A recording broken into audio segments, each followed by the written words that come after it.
রবীন্দ্রভারতী বিশ্ববিদ্যালয় বিক্ষোভ, জোড়াসাঁকো ক্যাম্পাসে বিক্ষোভ টিএমসিপির। উপাচার্যের ঘরে তালা ঝুলিয়ে বিক্ষোভ ক্যাম্পাসে। স্থায়ী উপাচার্যের দাবিতে আন্দোলনে টিএমসিপি। গতকালও টিএমসিপি বিক্ষোভ দেখায় জোড়াসাঁকো ক্যাম্পাসে এবং উপাচার্যকে তার ঘরে ঢুকতে বাধা দেওয়া হয়। স্থায়ী উপাচার্যের দাবিতে আন্দোলনে টিএমসিপি।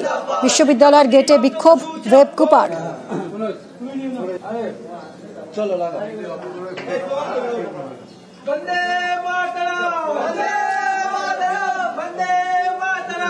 তিনি প্রাক্তন বিচারপতি হওয়ার জন্য তিনি যে কিভাবে বিশ্ববিদ্যালয় কিভাবে চালনা করতে হয় সেটা তিনি ঠিকমতো ভাবে জানেন না। তাই জন্য আমরা অনেকদিন ধরেই তার বিরুদ্ধে আন্দোলন করছি। তিনি অনৈতিকভাবে প্রায় 2 বছর হয়ে গেল এখনো ভিসি চেয়ারে বসে রয়েছে এবং বিভিন্ন অনৈতিকমূলক যে ডিসিশনগুলো সেই ডিসিশনগুলো ওনারা নিয়ে যাচ্ছে। এই মুহূর্তে আমাদের দাবি হলো আমাদের বিশ্ববিদ্যালয়ের একজন স্থায়ী ভিসি আমাদের দরকার এবং যিনি অস্থায়ী যে উপাচার্য রয়েছেন তাকে পদত্যাগ করতে হবে।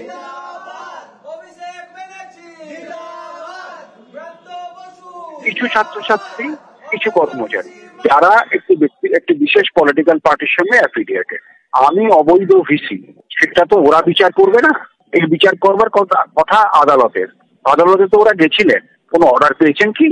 সুপ্রিম কোর্টে তো মামলা পেন্ডিং আছে, সেখান থেকে আমাকে অবৈধ ডিক্লেয়ার করে আসুন না, সেটাও তো করে আসেন। আমাকেও কাজ করতে দেবেন না, ইউনিভার্সিটিও চলতে দেবেন না। এরা ইউনিভার্সিটিতে পড়াশোনা করতে বা কাজ করতে এসছে না রাজনীতি করতে এসছে আমি ঠিক বুঝতে পারি না। এই ইউনিভার্সিটিটা অত্যন্ত খারাপ ভাবে ম্যানেজড, এত ইনডিসিপ্লিন আমি কোথাও দেখি।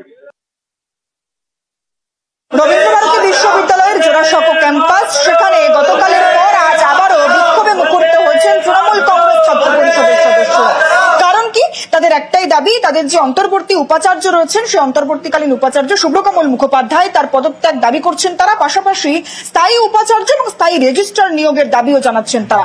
এবং সেই ছাত্রছাত্রীরা স্পষ্ট করে অভিযোগ করছেন তাদের এখন যে অনির্দিষ্টকালীন যে উপাচার্য রয়েছেন শুভ্রকমল মুখোপাধ্যায়, তিনি একটি নির্দিষ্ট রাজনৈতিক দলের মুখাপেক্ষী হয়ে কাজ করছেন। তার পাশাপাশি একাধিক অনৈতিক সিদ্ধান্ত নিচ্ছেন যা বিশ্ববিদ্যালয়ের পক্ষে একেবারেই সুখকর নয়। উপাচার্যের ঘরের সামনে তালা ঝুলিয়ে বিক্ষোভ দেখাচ্ছেন তারা। স্থায়ী উপাচার্য এবং রেজিস্ট্রার নিয়োগের দাবিতে তারা যেমন উপাচার্যের ঘরের সামনে তালা ঝুলিয়ে বিক্ষোভ দেখাচ্ছেন, ঠিক তেমনি বিশ্ববিদ্যালয়ে ঢোকার যে গেট রয়েছে সেই গেটে ওয়েবকুপা এবং সারা বাংলা শিক্ষাবন্ধী সমিতির তরফ থেকে দেখানো হচ্ছে বিক্ষোভ এবং অনির্দিষ্টকালের জন্য এই অবস্থান বিক্ষোভ চলবে বলেও হুঁশিয়ারি জানাচ্ছেন তারা।